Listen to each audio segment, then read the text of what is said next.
خبر دی۔ انہیں رافع بن خدیج رضی اللہ عنہ کے غلام ابو نجاشی نے، انہوں نے رافع بن خدیج بن رافع رضی اللہ عنہ سے سنا، اور انہوں نے اپنے چچا زہیر بن رافع رضی اللہ عنہ سے۔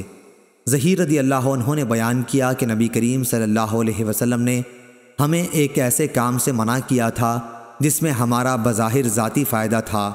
اس پر میں نے کہا کہ رسول اللہ صلی اللہ علیہ وسلم نے جو کچھ بھی فرمایا وہ حق ہے۔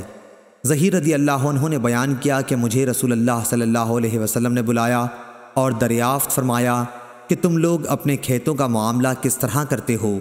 میں نے کہا کہ ہم اپنے کھیتوں کو بونے کے لیے نہر کے قریب کی زمین کی شرط پر دے دیتے ہیں، اس طرح کھجور اور جو کے چند وسق پر۔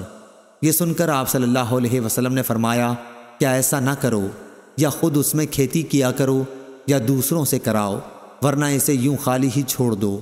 رافع رضی اللہ عنہ نے بیان کیا کہ میں نے کہا آپ کا یہ فرمان میں نے سنا اور مان لیا۔ صحیح بخاری حدیث نمبر 2339۔